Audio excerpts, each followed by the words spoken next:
نحمده ونصلي على رسوله الكريم اما بعد فقد قال الله تبارك وتعالى كما ورد في سورة الأعراف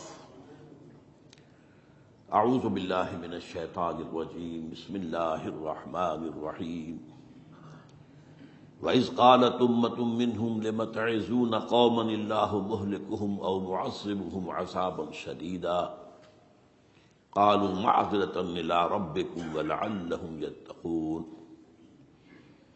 وقال عز وجل كما ورد في آخر سورة الأنبياء وإن أدري أقريب أم بعيد ما توعدون إلى قوله تعالى وإن أدري لعله فتنة لكم ومتاع إلى حين صدق الله العظيم. وعن سلمان الفارسی رضی اللہ تعالی عنہ قال قال رسول اللہ صلی اللہ علیہ وسلم لا يرد القضاء الا الدعاء ولا يزيد في العمر الا البر رواہ الامام الترمذی رحمہ اللہ. رب اشرح لي صدری ويسر لي امری واحلل عقدۃ من لسانی يفقهوا قولی. اللهم ربنا الہمنا رشدنا واعذنا من شرور انفسنا. اللهم ارنا الحق حقا وارزقنا اتباعه وارنا الباطل باطلا وارزقنا اجتنابه آمین یا رب العالمین. حضرات، اگر انسان اس بات پر غور کرے کہ انسانی زندگی کی سب سے یقینی شے کون سی ہے جس میں کسی شک و شبہ کی گنجائش نہیں، زندگی کی سب سے بڑی حقیقت موت ہے جسے ہم بھلائے رکھتے ہیں. اگر کسی عزیز کی نماز جنازہ پڑھتے ہیں تب بھی یہ خیال نہیں آتا کہ اس وقت ہم بھی ہو سکتا تھا کہ یہاں پر بجائے ان کے میرا لاشا ہوتا. کچھ تھوڑی سی تو ہوتی ہے.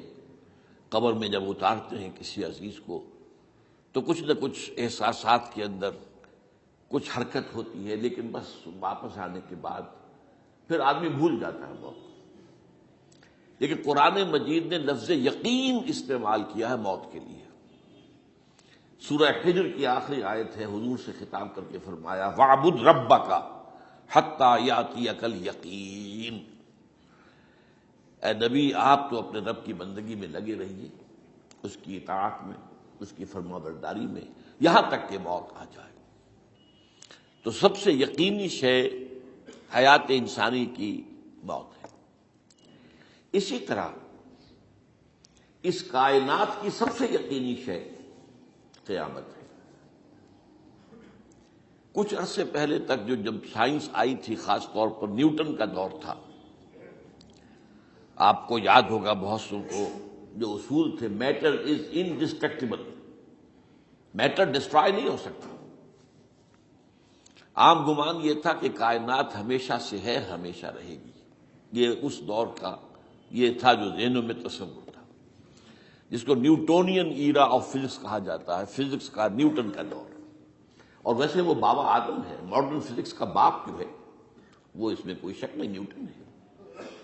ڈاکٹر مائیکل ہارٹ کی کتاب کا کئی دفعہ تذکرہ میں نے کیا آپ سے کہ تاریخ انسانی کے 100 اشخاص چن لیے جنہوں نے تاریخ کے دھارے کو رخ موڑا، اور ان 100 میں پھر گریڈیشن قائم کی.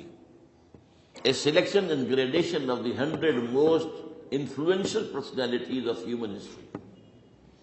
نمبر 1 پر حضور کو لایا، نمبر 2 پر نیوٹن کو لایا. یہ ساری جو آپ دیکھ رہے ہیں سائنس کی ترقیاں اور اس کے اکتشافات، انکشافات، ایجادات، یہ سب جو ہے اس کا بابا آدم نیوٹن ہے.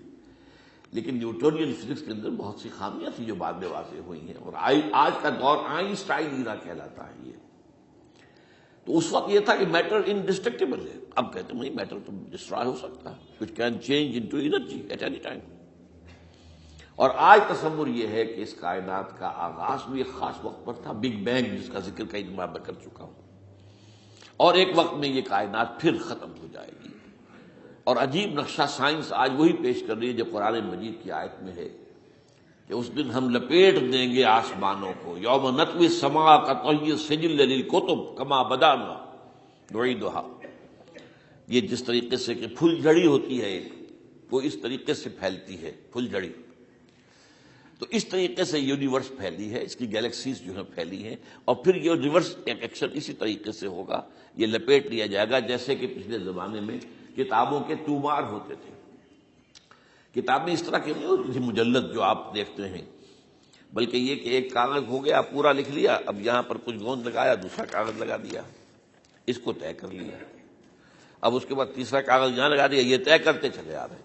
اس کو سکرولز کہتے تھے، دی ڈیڈ سی سکرولز بہت مشہور ہوئے ہیں کہ یہ جو بحیرہ مردار ہے اس کے قریب کی کچھ غاروں میں سے انجیل کے بہت پرانے مینuscripts جو برآمد ہوئے تھے تو ان کو ڈیڈ سی سکرولز کہتے ہیں۔ تو یہی ہے۔ بہرحال میں نے عرض کیا کہ انسان کی انفرادی زندگی کی سب سے بڑی حقیقت موت، اس کائنات کی سب سے بڑی حقیقت قیامت۔ قیامت سے پہلے کے بارے میں ایک حقیقت ہے جس پر کہ ہر مسلمان کو یقین رکھنا چاہیے، اور وہ یہ ہے کہ اس قیامت سے پہلے پوری دنیا میں حق کا بول بالا ہوگا۔ اچھا، یہ وہ بات ہے جو دنیا کے اکثر مذاہب میں ہے، اکثر مذاہب میں، اور خاص طور پر جو تین یہ مذاہب ہیں جنہیں ابراہیمی مذاہب کہا جاتا ہے، یہودیت، عیسائیت اور اسلام، جو صراحت کے ساتھ ہے۔ یہود کے ہاں بھی عقیدہ موجود ہے، عیسائیوں کے ہاں بھی ہے، مسلمانوں کے ہاں بھی ہے، کہ اس سے پہلے، اس کائنات کے ختم ہونے سے پہلے، اس زمین کی قیامت آنے سے پہلے اس پر اللہ کا دین غالب ہوگا، کنگڈم آف ہیون اور ارتھ۔ اور یہی بات حضرت مسیح نے کہی تھی اپنے اس وقت کے جن یہودیوں سے مخاطب تھے، ریپینٹ، توبہ کر لو، for the kingdom of heaven is at hand. اب جو وہ ہے آسمانی بادشاہت آیا چاہتی ہے، وہ آسمانی بادشاہت تھی حضور کا ظہور صلی اللہ علیہ وسلم، جس سے کہ وہ آسمانی بادشاہت قائم ہوئی اور پھر پھیلی کتنے بڑے علاقے میں، لیکن بہرحال پوری دنیا میں نہیں پھیل سکی، وہ اس کے اسباب کیا تھے وہ اس وقت میرا موضوع نہیں ہے، لیکن پھیلنا ہے اس کو۔ اس سے قبل کیا ہونا ہے، یہ جو تیسری بات میں نے کہی ہے اس پر آپ کو یقین ہونا چاہیے، اس لیے کہ احادیث صحیح آ گئی، قرآن مجید کا سورہ کبریٰ دلالت کرتا ہے اس پر کہ حضور کو بھیجا گیا غلبہ دین کے لیے، اور بھیجا گیا پوری نوع انسانی کے لیے، تو جب تک پوری نوع انسانی پر دین غالب نہ ہو، حضور کا مقصد بعثت ابھی مکمل نہیں ہے۔ اسی کو اقبال نے کہا تھا، وقت فرصت ہے کہاں، کام ابھی باقی ہے، نور توحید کا اتمام ابھی باقی ہے۔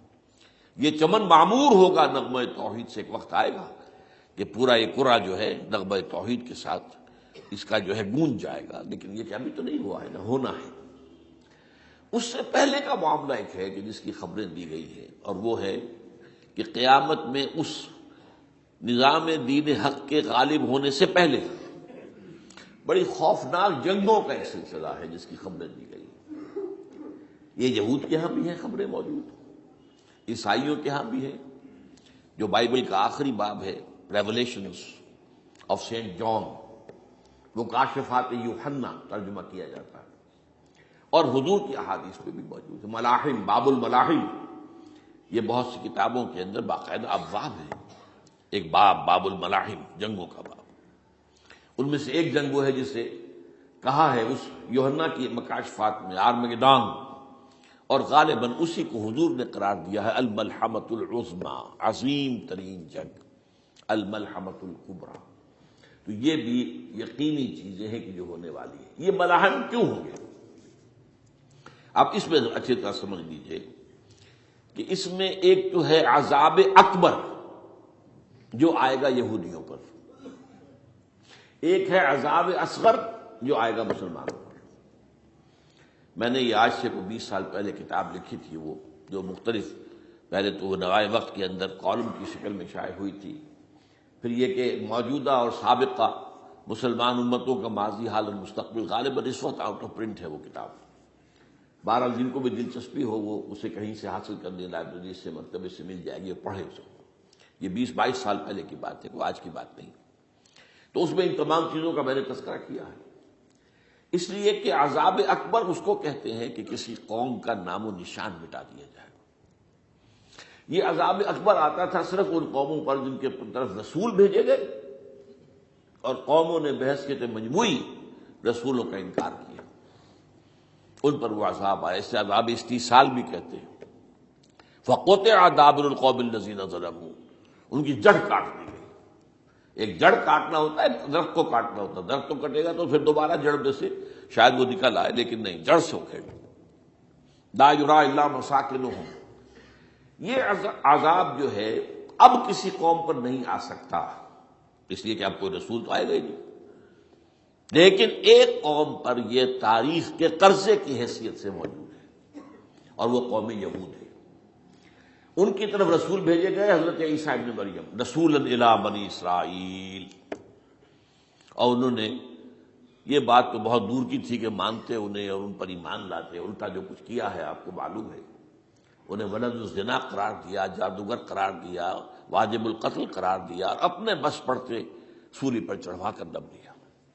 حالانکہ بات ہوا یہ نہیں ہے، اللہ نے انہیں اس سے پہلے ہی زندہ اٹھا دیا آسمان پر، دوبارہ وہ آئیں گے۔ بہرحال لیکن اس قوم کے اوپر وہ عذاب جو ہے وہ قرض ہے تاریخ کا، وہ قرض ادا ہوگا۔ حضرت مسیح علیہ السلام ہی آئیں گے دوبارہ، اور انہی کے ہاتھوں اس امت کا خاتمہ ہوگا، ایک ایک فرد ختم ہو جائے گا۔ یہ جب میں نے یہ باتیں کہی تھی تو امریکہ میں یہودیوں نے بڑا شور مچایا، میرے خلاف جو ہے ان کی ایک مہم نکلی یہودیوں کی طرف سے کہ اس کی کتابیں وغیرہ، اس کے ویب سائٹ بند کرو، یہ جو ہے اینٹی سیمیٹک ہے، یہ کہتا ہے سب یہودی قتل ہو جائیں گے۔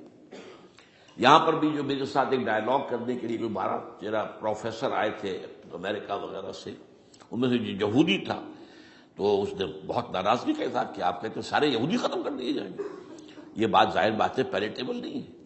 لیکن پھر ہمارے ساتھی جو وہاں پر تھے امریکہ میں پریشان ہوئے کہ آپ کے خلاف یہاں پر اب یہ مہم شروع ہو گئی ہے، تو میں نے بتایا کہ یہ تو جو زائڈسٹ ہے، جوش زائڈسٹ، اور اس کے ساتھ ہے کرسچن زائڈسٹ۔ کرسچن زائڈسٹ کا رسالہ نکلتا ہے ٹرمپٹ، جو فلاڈلفیا ٹرمپٹ، اس کے مدیر نے خود لکھا ہے کہ 80% یہودی قتل ہو جائیں گے۔ اس کو میں نے یوں سمجھا ہے کہ 20% وہ ہوں گے کہ جو حضرت مسیح کی آمد ثانی پر ایمان لے آئیں گے، وہ بچ جائیں گے، لیکن باقی جو اڑے رہیں گے اس کے بعد بھی تو وہ ختم کیے جائیں گے۔ تو یہ عذاب الاکبر جو ہے تاریخ کا ایک قرض ہے کہ جو ادا ہوگا، ورنہ کسی اور قوم پر یہ عذاب اکبر اب نہیں آ سکتا۔ لیکن دوسرے درجے میں یہ عذاب ہوگا امت مسلمہ پر۔ امت مسلمہ بھی تو عذاب کی مستحق ہو گئی، وہ عذاب جو یہودیوں پر بہت پہلے آئے تھے، ضربت علیہم الذلۃ والمسکنۃ وباؤوا بغضب من اللہ، یہ ایسا نہیں تھا۔ حالانکہ انہوں تو یہ خیال تھا کہ we are the chosen people of the lord, ہم تو اللہ کی منتخب قوم ہے، وی آر دی، قرآن کہتا ہے کہ ان کا قول یہ تھا نحن ابناء اللہ واحباؤہ، ہم تو اللہ کے بیٹوں کی طرح ہیں اور اللہ کی جو ہے بہت چہیتے ہیں۔ کہ عذاب آئے، نبوکدنضر کے ہاتھوں آیا، اسیرینز کے ہاتھوں آیا، پھر یونانیوں کے ہاتھوں، الیگزینڈر دی گریٹ کے ہاتھوں آیا، پھر رومنوں کے ذریعے سے آیا، اور پچھلی صدی میں جرمنوں کے ذریعے سے آیا۔ تو عذاب آئے، یہ عذاب، لیکن قوم ختم نہیں ہوئی، وہ عذاب اکبر نہیں تھے، یہ عذاب مختلف حصوں میں آئے اور بڑی بڑی تباہیاں آئیں، لیکن وہ عذاب اکبر نہیں تھے۔ اسی طرح کے عذاب ہم پر بھی آئے، ہم پر کروسیڈرز آئے اور لاکھوں مسلمان قتل ہوئے۔ یروشلم ہمارے ہاتھ سے 88 برس تک نکلا رہا، اور اس پر عیسائیوں کا قبضہ رہا، ندیاں خون کی بہہ گئی مسلمانوں کی، اور پورا میڈیٹرینین کا ایریا جو ہے تقریباً قبضے میں رہا ہے عیسائیوں کی۔ پورا یورپ اس وقت آیا تھا، یہ جو کروسیڈ تھے 250 برس تک وہ جاری رہے، waves after waves of the crusaders coming and attacking and conquering this cities, یہ جتنی بھی فلسطین وغیرہ کا علاقہ ہے اس کے اندر ان کا اثار ہے، اور شام کا علاقہ ساحلی۔ پھر آپ کو معلوم ہے ہمارے اوپر عذاب اس سے بھی بڑا، اس سے کئی گنا بڑا آیا تاتاریوں کے ہاتھوں، کروڑوں کے قریب انسان جو ہے مسلمان قتل ہوئے۔ پھر اس کے بعد آپ کو معلوم ہے کہ پھر یہ یورپین کولونیلزم آ گیا، جیسے ان پر آئے تھے یونانی اور پھر رومی اور اب پھر جرمن، ہم پر آئے انگریز آئے، کہیں ولندیزی آئے، کہیں ڈچ آئے، کہیں ہسپانوی آئے، کہیں اطالوی آئے، کہیں اسپینیئرز آئے، اور پورا کا پورا عالم اسلام ان کے زیر نگین آیا کہ نہیں آیا، دی کلونیل ایرا جسے آپ کہتے ہیں۔ تو وہ عذاب ابھی اس امت کے اوپر اور باقی ہے، ایک قرض ہے، اور وہ کیا ہے؟ یہ کولونیل ایرا جب ختم ہوا ہے، ہم آزاد ہونے شروع ہوئے، اب یہ ہمارے لیے ایک امتحان کا مرحلہ تھا بہت بڑا۔ آزاد ہو کر تم کیا کرتے ہو؟ پہلے تو ہم کہہ سکتے ہیں کیا کریں، ہمارے اوپر تو ہم تو مجبور ہیں، ہمیں غلام بنا لیا انگریزوں نے آ کر، ہمیں فرانسیسیوں نے غلام بنا لیا، ہمیں اطالویوں نے غلام بنا لیا، ان کی طاقت کے آگے ہم بے بس ہیں، لاچار ہیں۔ ٹھیک ہے، لیکن اب آزادی دے کر فَيَنظُرَ كَيْفَ تَعْمَلُونَ، اب تمہیں آزادیاں دے کر پھر اللہ دیکھے گا تم کرتے کیا ہم نے۔ جو مسلمان قوم ملک آزاد ہوا اس نے یا تو اپنا قبلہ بنایا واشنگٹن کو یا بنایا ماسکو کو، کسی نے قرآن کو اپنا امام نہیں بنایا۔ دعائیں مانگتے ہیں وَاجْعَلْهُ لَنَا إِمَامًا وَنُورًا وَهُدًى، لیکن اس کو امام بنانا، اپنا امام بنانا، اس کے پیچھے چلنا، اس کے احکام کو نافذ کرنا، اس کی شریعت کی تنفیذ کرنا، یہ اس کی تہذیب، اس کا تمدن دیا ہوا، اس کا معاشی نظام دیا ہوا، اس کو قائم کرنا، زیرو۔ اس لیے بہت بڑے عذاب کے ہم مستحق ہیں۔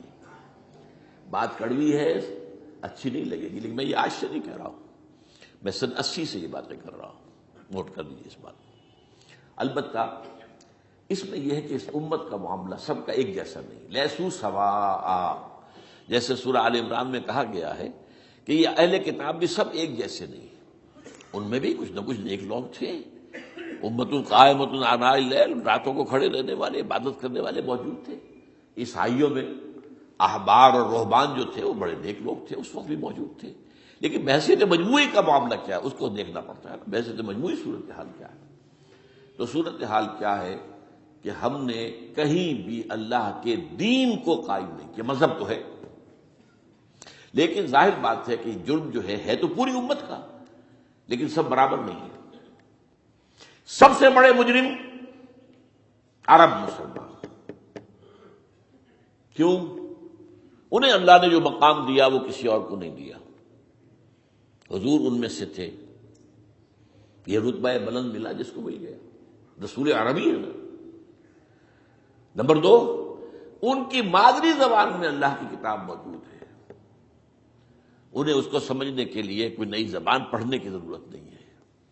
کوئی ہمارے لیے تو یہ صرف پڑھیں، نحو پڑھیں، یہ پڑھیں، وہ پڑھیں، تب کہیں جا کر اپنی آنکھ سے قرآن پڑھیں، ورنہ ترجمہ پر گزارا کریں۔ ترجمہ ظاہر بات انسپائر نہیں کر سکتا آدمی، ترجمہ تو سیکنڈ ہینڈ نالج ہے۔ جب آپ ترجمہ پڑھ رہے ہیں تو گویا کہ آپ اس مترجم کی آنکھ سے پڑھ رہے ہیں، اپنی آنکھ سے تو نہیں پڑھ رہے۔ لہذا سب سے بڑا عذاب تو ان پر آنا ہے۔ وہ جو میں بیان کر چکا ہوں گریٹر اسرائیل کے قیام کا معاملہ کیا ہے، تباہی تو انہی ملکوں پر آئے گی نا، وہ شام ہے، عراق ہے، اس کے لیے پہلا قدم اٹھایا تھا، ابھی تو اس کو ناکام بنا دیا ہے اللہ تعالیٰ کی جو بھی حکمت ہے۔ جو عراق پر حملہ تھا وہ اصل میں اس لیے تھا کہ گریٹر اسرائیل کی طرف پہلا قدم تھا۔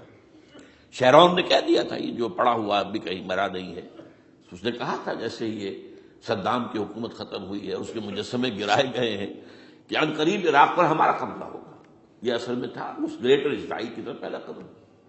لیکن بات ہونا نقشے جو اب آ رہے ہیں دنیا میں اب تو بہت عام ہو گیا، 2006 سے چھپا ہوا نقشہ ہے وہ، اور ہمارے اخبارات میں اس کا آدھا ابھی آیا ہے، باقی آدھا تو لیا ہی نہیں گیا، باقی آدھا ہے مڈل ایسٹ سے متعلق، وہاں جو نئی تقسیم ہونی ہے۔ عراق کے 3 حصے ہونے ہیں، ایک حصہ کردستان کے ساتھ مل جائے گا، وہ گریٹر کردستان، ایران کا کردستان، عراق کا کردستان، ترکی کا کردستان ملا کر ایک کردستان، جیسے ہمارے ہاں پاکستان کا بلوچستان، افغانستان کا بلوچستان اور ایران کا بلوچستان ملا کر گریٹر بلوچستان بنے گا۔ یہ ممکن نقشہ، یہ نقشہ تو اس میں دیا گیا ہے جو اب اخبارات میں چھپے، وہ اگلا حصہ جو ہے وہ میں آپ کو بتا رہا ہوں۔ اور جو سعودی عرب کے ٹکڑے ہوں گے کہ ایک چھوٹی سی ریاست بنا دی جائے گی مکہ مدینہ شہروں کے اوپر مشتمل، یہ ویٹیکان ہوگا، جیسے ویٹیکان سٹی ہے روم کے اندر، یہ عیسائیوں کا ایک بڑا مرکز ہے، تو وہ ایک چھوٹی سی حکومت اسے کہتے ہیں، علیحدہ ہے، وہاں اطالوی حکومت کا قبضہ نہیں ہے، وہاں پہ ان کی اپنی حکومت ہے، پوپ کی حکومت ہے۔ ایسے ایک ویٹیکن، گویا کہ ایک مسلم ویٹیکن بنا دیا جائے گا مدینہ، یہ ان کے نقشے ہیں۔ یہ نہ سمجھے کہ ایسا ہوگا، یہ تو اللہ جانتا ہے، لیکن یہ کہ جو ہوگا وہ تو میں نے کئی دفعہ کہا، وہ تو اللہ کو معلوم ہے، یمکرون و یمکر اللہ، وہ اپنی سے چالیں چل رہے ہیں، اللہ اپنی چال چل رہا ہے، لیکن نقشوں کی بہرحال اس میں جو بھی ہے یقیناً ایک حد تک کامیابی انہیں ہوگی جس کی خبریں ہمیں دی گئی ہیں۔ گریٹر اسرائیل ایک دفعہ قائم ہوگا، سعودی عرب سے بھی شمالی حصہ لے لیا جائے گا، مدینے میں داخل نہیں ہو سکیں گے بس۔ اچھا، مکے کو وہ کلیم ہی نہیں کرتے، مکے سے انہیں کوئی سروکار نہیں ہے، لیکن یہ کہ مدینے کو وہ کہتے ہیں یہ ہمارا ہے، ہمیں یہاں سے نکالا گیا تھا۔ اور وہاں لیکن حدیث میں ہے کہ مدینے میں داخل نہیں ہو سکے گا دجال اور اس کی جو فوج ہے، لیکن باقی شام، عراق، فلسطین، لبنان اور ترکی کا جنوبی حصہ اور مصر میں جو ہے یہ سینائی پیننسلا کے ساتھ ساتھ سارا، وہ اس پر تو رو رہے ہیں ابھی تک یہودی کہ کیوں واپس کر دیا سینائی پیننسلا، 1967 وار میں ہم نے جیتا تھا اسے، بعد میں وہ اسحاق ریبن اور یاسر عرفات کے درمیان دوستی کروائی تھی کلنٹن نے، جس کے نتیجے میں وہ واپس آیا ہے۔ لیکن یہ کہ وہ واپس لے گئے، اور اس کے علاوہ جو فرٹائل علاقہ ہے نائل کے ڈیلٹا کا وہ بھی ان کی شامل ہے۔ تو یہ ظاہر بات ہے جب یہ ہوگا تو بڑی تباہی آئے گی، اس میں تو کوئی شک ہی نہیں۔ تو سب سے بڑی تباہی مسلمانان عرب پہ آئے گی، کیوں کہ مستحق ہیں اس کے، انہوں نے اس کے باوجود کہ قرآن ان کی اپنی زبان میں ہے، انہوں نے اس قرآن کو اپنا امام نہیں بنایا۔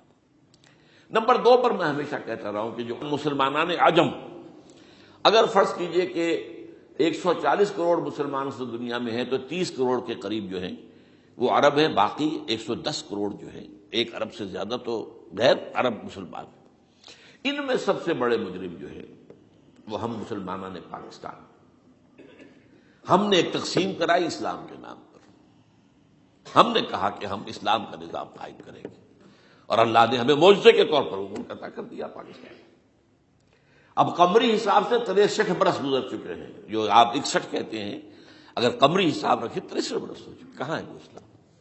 لہذا مستقل۔ لیکن اب اس میں یہ ضرور ہے کہ ابھی پاکستان کے معاملے کو میں سمجھتا ہوں کہ ہینگنگ ان دی بیلنس والا معاملہ ہے، ابھی نہیں کہہ سکتے۔ اللہ تعالیٰ شاید کوئی توفیق دے دے، کوئی معجزہ ہو جائے، کیونکہ میرا تو یقین یہ ہے کہ یہ قائم بھی معجزے سے ہوا ہے، جس پر میں نے تفسیراً کتاب میں لکھا ہوا ہے اپنی استحکام پاکستان، اور اب کوئی دوبارہ معجزہ ہو سکتا ہے۔ اور معجزہ کیا ہوگا کہ پوری قوم میں توبہ کی ایک کیفیت پیدا ہو جائے، اللہ کے کرنے سے ہو سکتی ہے۔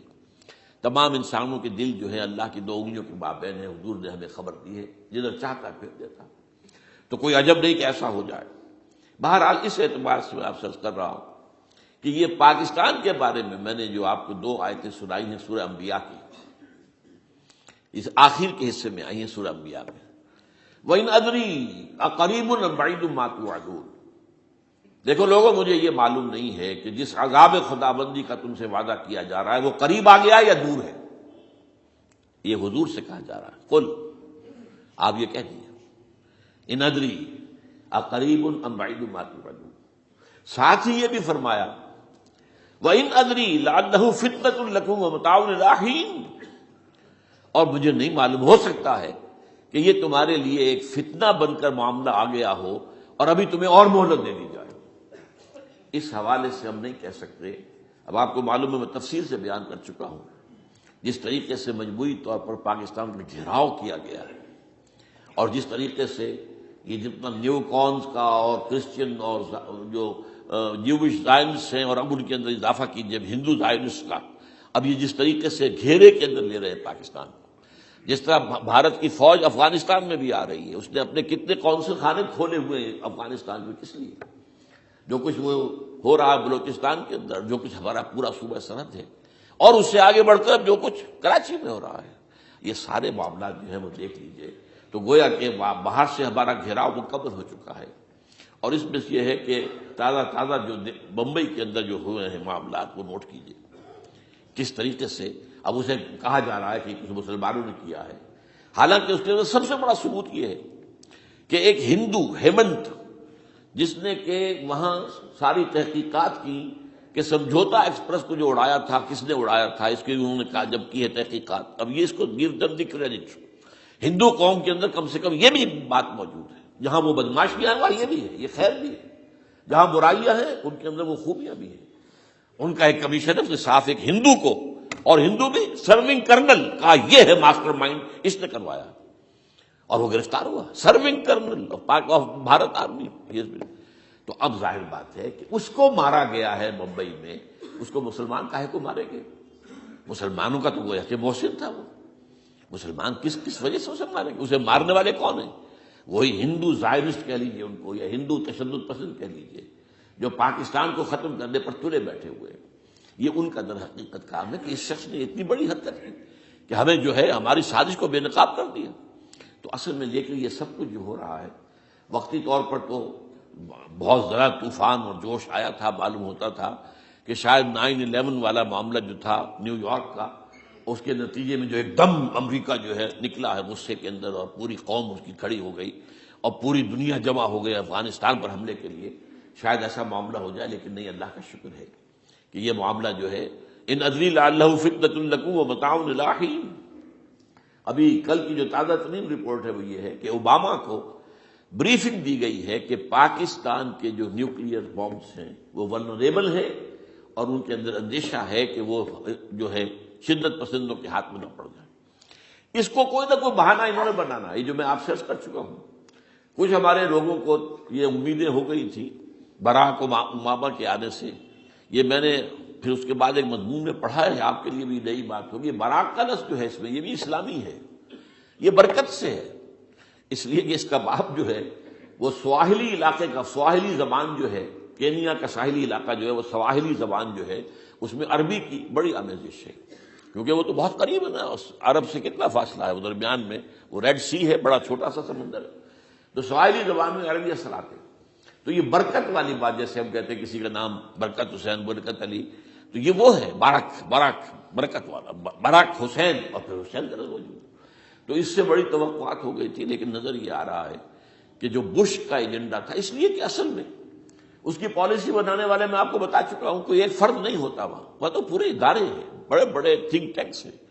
اور یہ ثابت ہو گیا ہے کہ اس اوباما نے آتے ہی سب سے زیادہ کٹر جو زائرسٹ تھا امریکہ کے اندر، جس کا نام ہی اسرائیل ہے، اسرائیل رحم، جو ہے اسرائیل رحم ایمانویل، اس کو اپنا بنایا chief of the white house staff.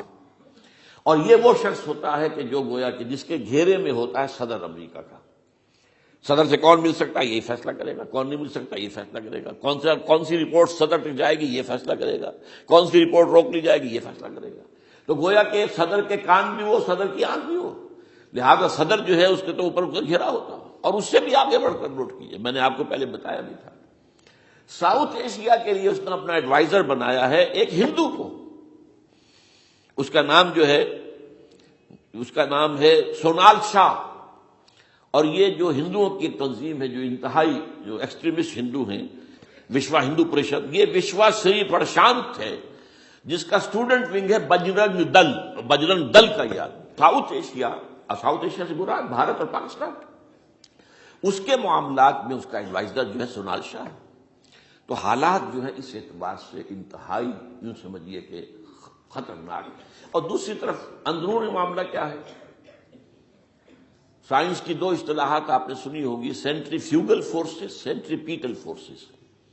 Centrifugal وہ ہوتی ہے کہ جو مرکز سے توڑنے والی ہوتی ہے، بھاگتا ہے ہر ایک مرکز کو چھوڑ کر، یہ سینٹریفیوگل فورسز. سینٹریپیٹل وہ ہوتی ہیں جو مرکز کی طرف لانے والی ہو، جو ایک مرکز کے گرد لوگوں کو جمع کرے. تو مرکز گریز اور مرکز کی طرف رخ کرنے والی. ہمارے پاس سینٹریپیٹل فورس صرف ایک ہے، وہ اسلام ہے، اور وہ ہے نہیں. ہر چند کہیں کہ ہے، نہیں ہے. کہاں ہے نظام؟ کہاں ہے مذہب؟ تو ہے، مذہب تو انڈیا میں بھی ہے، مذہب امریکہ میں بھی ہے، مذہب کی تو کوئی کمی نہیں ہے. فاسٹسٹ گروئنگ ریلیجن میں نے بارہا کہا ہے دنیا میں مانا جا رہا ہے کہ اسلام، لیکن مذہب دین کہیں نہیں. حضور بھیجے گئے تھے دین کو غالب کرنے کے لیے. هو الذی ارسل رسولہ بالہدی ودین الحق لیظہرہ علی الدین کلہ. سینٹریفیوگل فورسز آپ کو یاد ہوگا میں نے گنوا دیا تھا ایک دفعہ. آپ کا نارتھ پول کیا ہے؟ NWFP. وہاں حکومت اس نے کیوں کی ہے؟ وہ اسد یار ولی، جس کا دادا، جس نے پاکستان میں دفن ہونا گوارا نہیں کیا، جن کا پختہ موقف یہ ہے، اس کے باپ کا بھی ولی خاں کا یہ تھا کہ انگریز نے بنایا ہے پاکستانی، انگریز کا بنایا ہوا ہے، یہ انگریزی سازش کے نتیجے میں وجود میں آیا. And they believe it that. اور اس کے ساتھ مولانا فضل الرحمان ہیں، جن کے والد مرحوم نے یہ کہا تھا کہ اللہ کا شکر ہے ہم پاکستان کے بنانے کے گناہ میں شامل نہیں تھے. یہ ہیں اس وقت وہاں کی فورسز. اور جنوب میں نہ معلوم کب سے ان کا نقشہ بن رہا ہے. جب سے یہ MQM قائم ہوئی تھی، مہاجر قومی موومنٹ تھی، بعد میں انہوں نے اپنا رنگ بدلا ہے، کچھ تبدیل کیا ہے، لیکن یہ کہ اصل میں تو وہی ہے. گرگٹ رنگ بدل رہے تو اس کی فطرت تو نہیں بدلتی، ہے تو وہی اردو اسپیکنگ. اور اب جو ہنگامے ہو رہے ہیں وہ پختون اور اردو اسپیکنگ کے درمیان ہنگامے ہو رہے ہیں، اور زیادہ پٹھانوں کو مارا جا رہا ہے، ان کی دکانیں جلائی جا رہی ہیں. یہ بسیں جتنی جلتی ہیں وہ اس لیے کہ زیادہ تر ٹرانسپورٹ جو ہے وہاں پر وہ پختونوں کے ہاتھ میں ہے. یہ وزیری وغیرہ لوگ جو ہے محسود ہیں، یہ لوگ ہیں وہاں پر جو ہے اکثر و بیشتر بہت سے مساجد کے اندر آپ کو جو امام ملیں گے وہ پٹھان ملیں گے، جو پہرے دار ملیں گے وہ پٹھان ملیں گے. بہت بڑی تعداد ہے. لیکن یہ کہ اس کے اوپر وہاں پر فساد شروع ہو گیا. بلوچستان کا معاملہ سب کو معلوم ہے. تو اندرونی طور پر جو سینٹری پیٹل فورس ہو سکتی تھی اس کو ہم نے کیا نہیں مضبوط، کمزور سے کمزور تک کرتے چلے گئے. اور اب جو کچھ ہو رہا ہے، اب مضامین آ رہے ہیں، آئلی قوانین میں تبدیلیاں کیوں کی جا رہی ہیں. یہ جو کانفرنس ہوئی تھی جو UNO کے اندر بیجنگ +5 کانفرنس، جو بات اس میں طے اور اس میں یہ تھا طلاق کے معاملے میں مرد اور عورت کو بالکل برابر کر دیا جائے. اب وہی کر رہے ہیں آپ.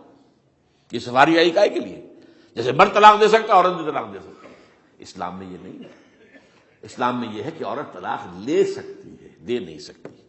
وہ لے گی یا تو شوہر سے خود کہے بھائی تم مجھے آزاد کر دو، تم نے مجھے مہر دیا تھا میں واپس کرتی ہوں، یا یہ آدھا لے لو، یا یہ ہے کہ وہ اپنے بڑوں سے بزرگوں سے اور اس کے بڑوں بزرگوں کو بیچ میں ڈالیں یا عدالت میں جائے. عدالت اگر کو قائل کر دے گی کہ عدالت کے واقعی اس کے معاملات ان کے صحیح ہم نہیں نبھ سکتے، وہ سیپریٹ کر دیں گے. وہ ایک ہے خلا لی جا سکتی ہے، طلاق دی نہیں جا سکتی. یہ فرق رکھا گیا. اسلام میں مرد اور عورت اسینشلی برابر ہیں. As human beings they are equal. کوئی فرق نہیں، کوئی اونچا نہیں کوئی نیچا نہیں. جو بھی انسان کے اندر شرف انسانیت ہے، اشرف المخلوقات ہونے کا جو مقام حاصل ہے وہ مرد کو بھی عورت کو بھی ہے. ان میں کوئی فرق نہیں. لیکن جب ایک مرد اور ایک عورت مل کر ایک خاندان کی بنیاد ڈالتے ہیں اب وہ برابر نہیں ہے. الرجال قوامون علی النساء. کوئی بھی انسٹیٹیوشن ہو اس میں دو برابر کے سربراہ نہیں ہو سکتے. دونوں کا اختیار ایک جیسا ہو تو کیسے چلے گی گاڑی؟ چل ہی نہیں سکتی. آپ ڈائریکٹر جو ہے 100 بنا لیں، مینیجنگ ڈائریکٹر ایک ہوگا. ظاہر بات ہے دو تو نہیں ہو سکتے. لہذا انسٹیٹیوشن فیملی کے لیے اسلام نے جو نظام دیا ہے، یہی طلاق کا معاملہ ہے، وراثت کا معاملہ ہے. عورت کے ذمہ کچھ اور کام لگائے ہیں، مردوں کے ذمہ کچھ اور کام لگائے ہیں. مرد ذمہ دار ہے، کفیل ہے، لہذا وراثت میں والد کی طرف سے اسے 2 حصہ ملتا ہے. لڑکی کی کوئی ذمہ داری ہے ہی نہیں. وہ تو بلکہ شادی بھی ہوگی تو شوہر سے مہر لے گی، لڑکا شادی کرے گا تو مہر دے گا. تو یہ تمام چیزیں جو ہے آرٹیکولیٹڈ ہیں، یہ ایک دوسرے کے ساتھ منطقی طور پر جڑی ہوئی ہیں. اور وہ جو ہے تباہ کرنے کر تلے ہوئے ہیں ہمارے خاندانی نظام کو، عورت اور مرد کو برابر کر دیا جائے. یہ سارا، اور اس سے پہلے جو آیا تھا معاملہ وہ بھی تقریباً یہ ہے کہ زنا کے معاملے سے جو خوف ہو سکتا تھا عورت کو وہ ختم ہو جائے. اس لیے کہ عورت کا معاملہ کیا ہے، اگر زنا سے حمل رہ گیا تو اس کا ثبوت تو آ گیا، کوئی اور گواہ ہے یا نہیں ہے، حمل کہاں سے لائی ہو تم؟ ٹھیک ہے، طے کیا کر دیا. پرچہ بھی درج نہیں ہو سکتا اس کا جب تک کہ 4 چشمدید گواہ جا کر کسی مجسٹریٹ کے سامنے گواہی نہ دیں کہ ہم نے اپنی آنکھوں سے دیکھا ہے. تب پرچہ درج ہوگا، تحقیق اس کے بعد ہوگی.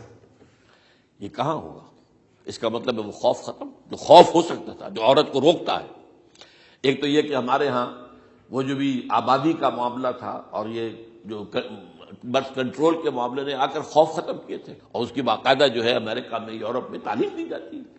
ٹین ایجرز کو اسکولوں کے اندر سکھایا جاتا ہے کہ تم جو چاہو کرو، لیکن یہ کہ یہ ذرا یہ احتیاط کرو. بس اللہ خیر سن. وہی اسی لیول پر ہماری تہذیب کو لے جانا چاہتے. اب یہ دونوں نقشے ایسے ہیں کہ جس کے نتیجے میں جیسا کہ میں نے عرض کیا محسوس ایسا ہوتا ہے. یہ میں ابھی کہہ رہا ہوں، میں یقین سے نہیں کہہ سکتا. وَإِنْ أَدْرِي لَعَلَّهُ فِتْنَةٌ لَكُمْ وَمَتَاعٌ إِلَىٰ حِينٍ. ہو سکتا ہے، ہوپنگ اگینسٹ ہوپ، ہو سکتا ہے کوئی معجزہ آ جائے اللہ تعالیٰ کی طرف سے. جیسے کہ پہلے معجزہ آیا تھا تو خدایا آن کرم بارے دیگر کو نے اللہ دوبارہ بھی معجزہ دکھا. اور ان تمام سختیوں سے، ان تمام سے ہمیں گزار کر اس کا امکان موجود ہے. امکان کو میں نفی نہیں کر سکتا، اس لیے کہ اللہ کی قدرت ہے. یخرج الحی من المیت، مردے سے زندہ کو برآمد کرتا ہے۔ ایک قوم مر چکی ہو، اس میں سے ایک زندہ قوم برآمد ہو جائے۔ جیسا کہ میں نے پچھلے سال جو تحریک چلی تھی، جو وکلا کی تھی، میں نے کہا تھا کہ مجھے یہ گمان ہوا کہ میں یہ سمجھ بیٹھا تھا کہ یہ قوم بالکل مر چکی ہے، لیکن نہیں، جان ہے۔ یہ میں اس سے پہلے یہ جملہ کہا کرتا تھا، it's no use whipping the dead horse, لیکن میں نے کہا نہیں، جان ہے اس میں۔ ہمارے ہاں کا پڑھا لکھا طبقہ، تعلیم یافتہ لوگ، انہوں نے جو سختیاں جھیلی ہیں، جس طریقے سے مصائب برداشت کر کے انہوں نے اس تحریک کو برقرار رکھا، اب تک رکھا ہوا ہے، یہ بہت بڑا کارنامہ ہے۔ اور اس سے معلوم ہوتا ہے، اس سے کچھ نہ کچھ امید کی کوئی کرن پھوٹتی نظر آتی ہے۔ لیکن باقی جو لوگ کہتے ہیں کہ نہیں، بس یہ تو بنا ہے اللہ کے حکم سے اور قائم رہے گا، ان سے میں کہا کرتا ہوں کہ وہ اللہ کی سنت سے واقف نہیں ہے۔ اللہ کی سنت سزا کی بھی تو ہے نا۔ اللہ تعالیٰ رسی دراز کرتا ہے، ایک دم کھینچ بھی لیتا ہے، یہ بھی اللہ کی سنت ہے۔ مہلت دیتا ہے، پھر ایک دم جو ہے ایک وقت کے اوپر آ کر فیصلہ بھی کر دیتا ہے۔ جو عجب نہیں، ڈرتے رہنا چاہیے، کچھ پتہ نہیں۔ ما غرک بربک الکریم، یہ قرآن مجید میں یہ مضمون کئی بار آیا ہے کہ لوگوں کو بعض اوقات شیطان جو ہے یہ دھوکہ، اللہ بڑا کریم ہے، بڑا غفور ہے، بڑا رحم کرنے والا۔ بھائی وہ کریم ہے، غفور ہے، لیکن منتقم بھی ہے۔ انا من المجرمین منتقمون، ہم ان مجرموں سے انتقام لے کر رہیں گے۔ وہ تو منتقم بھی تو ہے، وہ سزا بھی تو دیتا ہے۔ اس نے جہنم جو ہے یہ کوئی ڈیکوریشن پیس کے طور پر تو نہیں بنائی ہے، کس لیے بنائی ہے؟ وہ تو ہم نے فیصلہ کیا ہے، لَأَمْلَأَنَّ جَهَنَّمَ مِنَ الْجِنَّةِ وَالنَّاسِ أَجْمَعِينَ، یہ میں نے طے کیا ہوا ہے۔ تو اللہ تعالیٰ جو ہے سزا بھی دیتا ہے، تو اللہ تعالیٰ ہمیں اس سے بچائے۔ بہرحال ہو سکتا ہے کہ اس کے بعد بھی اللہ تعالیٰ ہمیں اور مہلت دے دے، اور اس مہلت کے لیے اس کرنے کا کام کیا ہے؟ کرنے کا کام یہ ہوگا دعا اور توبہ۔ پہلے توبہ کی جائے پھر دعا، ورنہ دعا قبول نہیں ہوتی۔ پہلا کام توبہ ہے۔ یا ایھا الذین آمنوا توبوا الی اللہ توبۃ نصوحا، اے اہل ایمان، اللہ کی جناب میں توبہ کرو، خالص توبہ۔ کیا مطلب ہے؟ اپنی زندگیوں میں سے شریعت کے خلاف، ویسے بھی اخلاقیات کے خلاف، جھوٹ، دغا، فریب، دھوکہ، غبن، سب کو ختم کرو۔ سود، بے پردگی، عریانی، فحاشی، ختم کرو۔ طے کر لو کوئی شریعت کے خلاف اور اخلاقیات کے خلاف، صرف شریعت نہیں، ایک بنیادی انسانی اخلاقیات ہوتی ہیں، اس کے سارے تقاضے پورے کرنے جو ہمارے یہاں ختم ہو چکے ہیں۔ میں نے جیسا کہ بارہا کہا ہے کہ اس وقت دنیا کی سب سے بڑی منافق ترین قوم جو ہے مسلمانان پاکستان ہے۔ جھوٹ اور وعدہ خلافی اور اس کے ساتھ جو ہے وہ غبن کا معاملہ جتنا ہمارے ہاں ہے، آپ پوری دنیا میں آپ کو کہیں نہیں ملے۔ تو اس لیے پہلے توبہ کی جائے اور پھر دعا کی جائے۔ اسی لیے میں نے آپ کو حدیث سنائی ہے کہ اللہ کے فیصلے کو بھی کبھی کبھی دعا جو ہے لوٹا دیتی ہے، لیکن وہ دعا کب ہو؟ جب آپ نے اللہ کے ساتھ اپنا معاملہ صحیح کر لیا ہو۔ فرمایا حضور نے، جو میں نے ترمذی کی روایت آپ کو سنائی، لا يرد القضاء الا الدعاء، اللہ کا فیصلہ بھی کبھی کبھی اللہ تعالیٰ کسی فیصلے کو مؤخر کر دیتا ہے۔ حضرت یونس علیہ السلام کی قوم پر اللہ کا فیصلہ آ چکا تھا، عذاب کے آثار شروع ہو چکے تھے، پوری قوم نے توبہ کی، اللہ تعالیٰ نے عذاب کو جو ہے وہ وہاں سے ہٹا لیا ان کے سروں پر سے، اور ایک مدت تک کے لیے انہیں مہلت بخشی دے دی۔ تو اس کے لیے تو یہ ہے کہ توبہ کی جائے اور دعا کی جائے، اور اس میں یہ ہے کہ اس میں توبہ کا ایک حصہ لازماً یہ ہونا چاہیے کہ ہم طے کر لیں کہ اللہ اب مجھے اپنی بہترین توانائیاں، اپنی قوتیں، صلاحیتیں، وسائل خرچ کرنے ہیں اور تیرے دین کو قائم کرنے کے لیے۔ اس کے لیے کسی نہ کسی جماعت کے اندر، جس کو بھی آدمی سمجھے کہ ہاں یہ بہترین جماعت ہے، یہ صحیح ترین جماعت ہے، یہ واقعی اسلام کو قائم کرنے کے لیے کام کر رہے ہیں اور واقعی اس طریقے سے کر رہے ہیں جس طریقے سے وہ ہو سکتا ہے، اگر آپ اس پر لیکن لازم سمجھیں لا اسلام الا بالجماعہ، کوئی اسلام نہیں ہے جماعت کے بغیر۔ یہ حضرت عمر رضی اللہ تعالیٰ عنہ قول ہے، اور حضور کی حدیثیں تو میں نے 12 آپ کو سنائی ہے۔ انی آمرکم بخمس اللہ امرنی بہن بالجماعت والسمع والطاعت والہجرۃ والجہاد فی سبیل اللہ، میں تمہیں 5 باتوں کا حکم دے رہا ہوں، اور یہ 5 باتیں وہ ہیں جن کا اللہ نے مجھے حکم دیا ہے، جماعت، سمع و طاعت اور جہاد و ہجرت، یہ 5 باتیں۔ تو اس لیے توبہ کے اندر یہ لازمی جز ہونا چاہیے کہ اب ان صلاتی و نسکی و محیای و مماتی للہ رب العالمین، یہ فیصلہ کر لیجئے۔ اس کے بعد یہ ہے کہ اللہ تعالیٰ اس پر استقامت عطا فرمائے، اس کی بھی خود دعا کیجئے کہ اللہ اب تو نے مجھے یہ ہدایت دے دی ہے تو اب لا تزغ قلوبنا بعد إذ هديتنا وهب لنا من لدنك رحمة إنك أنت الوهاب۔ ایک دوسری آخری بات میں آج صاحب سے کہہ رہا ہوں ڈرتے ڈرتے، اگر خدا نہ خواستہ خدا نہ خواستہ خدا نہ خواستہ خاکم بدہن، اگر پاکستان کے لیے بھی اللہ تعالیٰ کی طرف سے آخری سزا کا فیصلہ ہو گیا ہو، جس کے چرچے ہیں، تیری بربادیوں کے مشورے ہیں آسمانوں پر، وہ آسمان اوپر کے آسمان اور ہیں، زمین کے آسمان بھی تو ہیں نا، یہ امریکہ، یہ وائٹ ہاؤس، یہ پینٹاگون، یہ جو ہے اسٹیٹ ڈپارٹمنٹ، یہ سب جو کیا ہے، نیٹو کا ہیڈ کوارٹر، یہ ساری چیزیں کیا ہیں؟ تو تیری بربادیوں کے مشورے ہیں آسمانوں میں، اور اس کے لیے خبریں وہ دیتے آ رہے ہیں۔ بہت سے لوگ کہتے ہیں یہ خام خواہ کے ہیں ان کے، یہ ہمارا صرف بھی ہماری بددلی پیدا کرنے کے لیے نہیں، لیکن یہ کہ جو کچھ انہوں نے نقشے بنائے تھے وہ نقشے تو پورے ہوتے چلے آئے۔ 1897 میں یہودیوں نے جو فیصلے کیے تھے، 20 برس کے بعد بالفور ڈیکلریشن کی شکل میں وہ فیصلہ آ گیا، یہودیوں کو فلسطین میں آبادی کا حق دے دیا گیا، Balfour declaration 1917، only 20 years later. اس کے 20 سال بعد 48 میں اسرائیل قائم ہو گیا۔ کوئی تصور کر سکتا تھا پچھلی صدی کے اندر یہودیوں کی حکومت قائم ہو جائے گی دنیا میں؟ کہیں امکان کوئی نہیں تھا۔ پوری دنیا میں پھر ادھر ادھر پھیلے ہوئے منتشر، جسے وہ ڈائسپورا کہتے ہیں، اور یورپ میں تو شدید نفرت تھی ان سے، لیکن یہ کہ جس طرح انہوں نے رفتہ رفتہ وہاں پر قدم جمائے ہیں، جس طرح ان کو اپنے قابو میں لیا ہے، جس طرح ان میں مذہبی تقسیم پیدا کی ہے، کیتھولکس کی اور پروٹیسٹنٹس کو اعلی کار بنایا ہے، سیکولرزم اور اس کے بعد سود پر مبنی معیشت کا نظام وہاں نافذ کیا ہے، بینک کا نظام قائم کیا ہے، ای بنوک، ای فکر چالاک یہودیوں کا قائم کرنا ہے یہ بینک کا نظام، اور سب سے پہلا بینک انہوں نے انگلینڈ میں قائم کیا تھا۔ تو ان کی جو باتیں ہیں وہ تو پوری ہو رہی نظر آ رہی ہیں، ان کے نقشے جو ہیں ان کے سامنے آ رہے ہیں ہمارے۔ تو اس حوالے سے ہو سکتا ہے خاکم بدہن، اگر خدا نہ خواستہ یہ لکیر ختم ہو جائے، تب بھی ظاہر بات ہے زمین تو کوئی ختم نہیں ہو جائے گی، اللہ کی زمین ہے۔ کیا پاکستان نہ بنتا تو ہمارے ذمے نہیں تھا کہ اللہ کے دین کو دنیا میں قائم کرنے کی جدوجہد کرتے؟ وہ تو بحیثیت مسلمان ہمارا فرض ہے۔ کیا حضور اکثریت میں تھے عرب میں؟ وہ تو اقلیت میں بھی نہیں تھے، ایک آدمی تھا اللہ کا بندہ کھڑا ہوا ہے، جو جنہوں نے ایک مرتبہ حضور کی بات سنی ہے اور جا کر کہا ہے اپنی قوم، یا قومنا اجیبوا داعی اللہ، اے ہماری قوم کے لوگوں، اس اللہ کی طرف دعوت دینے والے کی پکار کو سنو، لبیک کہو۔ تو کوئی عجب نہیں، یہ جو اقبال نے الفاظ کہے ہیں، تو نہ مٹ جائے گا ایران کے مٹ جانے سے، نشے میں کو تعلق نہیں پیمانے سے، اور ہے آیا فتنہ تاتار کے افسانے سے، پاسباں مل گئے کعبے کو صنم خانے سے۔ تاتاریوں کے ہاتھوں کروڑوں مسلمان قتل ہوئے، اور پھر وہی تاتاری مسلمان ہو گئے۔ امت مسلمہ کی قیادت ان تاتاریوں کے ہاتھ میں آ گئی، عربوں سے لے کر ان تتولوا یستبدل قوما غیرکم، جو بات سورہ محمد میں کہہ دی گئی تھی بالکل آغاز میں، اگر اے عربوں تمہیں جو مقام ہم نے دیا ہے، اپنا رسول تم میں سے بھیجا، بعث فی الامیین رسولا منہم، تمہاری زبان میں اپنی کتاب نازل کی، تو تمہیں جو مشن سونپا ہے اگر تم نے اسے پیٹھ دکھا دی، تمہیں ہٹائیں گے، کسی اور قوم کو لے آئیں گے۔ اور یہ 13ویں صدی عیسوی میں ہو گیا۔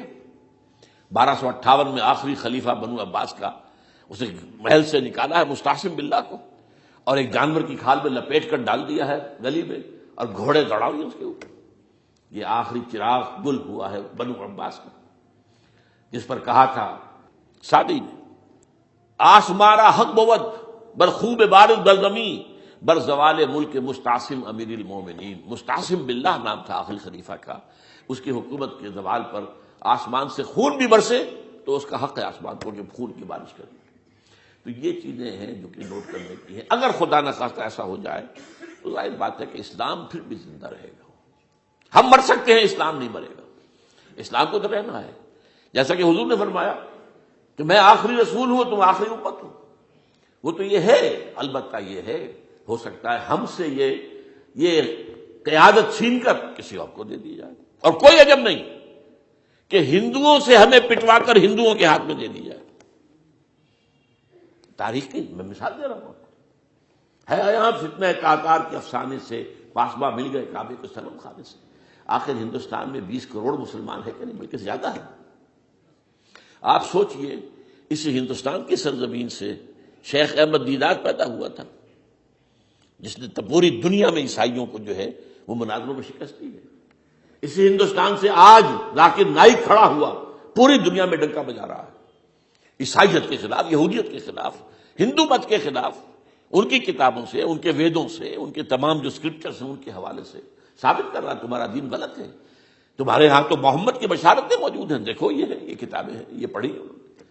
میں نے کبھی کہا تھا مولانا علی میاں رحمۃ اللہ علیہ سے کہ مولانا، میں یہ گیا تھا ان کے پاس ملاقات کے لیے، میرے خیال ہے کہ سن 82-83 کی بات ہے، کہ میں اور کسی سے تو توقع نہیں رکھتا لیکن آپ سے توقع رکھتا ہوں کہ آپ زیادہ روشن خیال علماء میں سے ہیں، کہ آپ ندوۃ العلماء لکھنؤ کے اندر آپ سنسکرت کی تعلیم کو لازمی کریں، تاکہ آپ کے فارغ التحصیل لوگ نکلیں تو وہ پڑھ سکیں ویدوں کو کہ ویدوں میں کیا لکھا ہوا ہے، ہندو کے ذہن کو تو سمجھے کہ ہندو کا ذہن ہے کیا، اس کا فکر کیا ہے، اس کی سوچ کیا ہے، اس کے عقائد کیا ہیں، جو وہ ظاہر کر رہے ہیں وہی ہے یا واقعی ان کی کتابوں میں کچھ اور ہے۔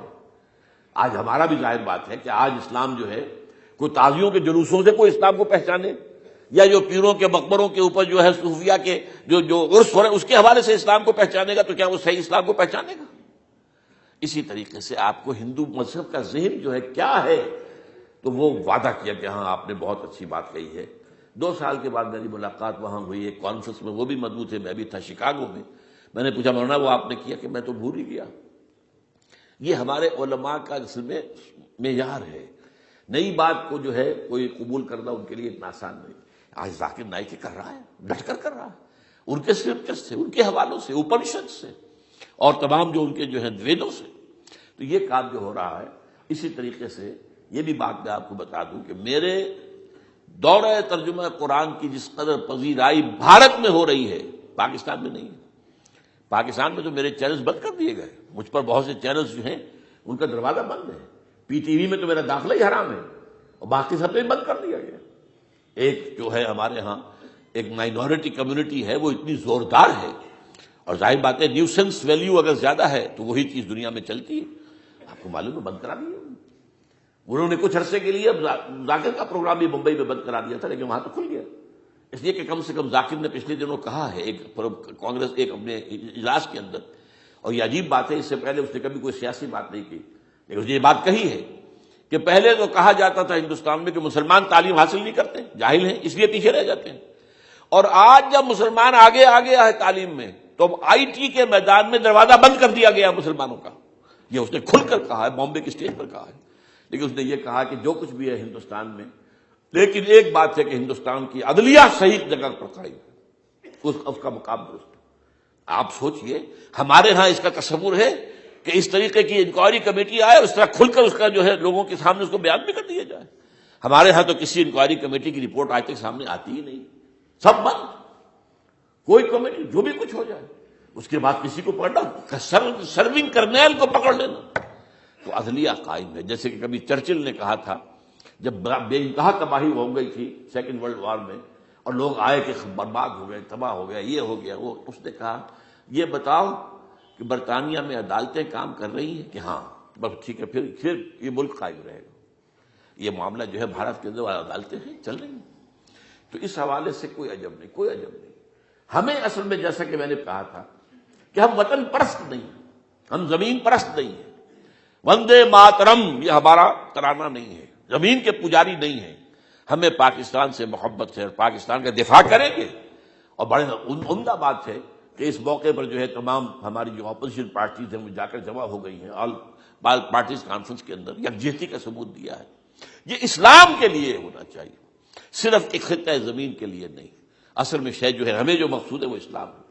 تو کوئی عجب نہیں ہے کہ جس طریقے سے پچھلے دنوں ہمارے یہ بہت اہم آدمی ہیں، آپ کو معلوم سید قاسم محمود صاحب بے شمار کتابوں کے مصنف ہیں، یہ دلی گئے تھے اور اس سے آگے بھی گئے مختلف جو ہیں یو پی کے شہروں میں، انہوں نے واپس آ کر جو خط لکھا تھا پھر ندائے خلافت میں شائع بھی کر دیا تھا کہ وہاں تک گلی کوچوں میں آپ کا نام گونج رہا ہے، اس درجے وہاں پر یہ درس قرآن کا معاملہ جو ہے۔ اور اگر آپ نے کبھی پیس ٹی وی پر وہ دیکھے ہوں میرے 10 لیکچر جو میں دے کر آیا تھا آج سے 4 سال پہلے، 15,000 افراد، اور یہ کہنے میں 15,000 نہیں ہے، ورنہ تو اسے 50,000 کا بھی کہا جا سکتا ہے مجمع کو، وہ تو گنتی اس لیے ہے کہ کرسیاں رکھی گئی تھی 15,000، اور ساری کرسیاں فل تھی اور بھی لوگ کھڑے ہوئے تھے، 15,000 پلس. کہیں پاکستان میں تو آج تک یہ بات نہیں ہوئی ہے.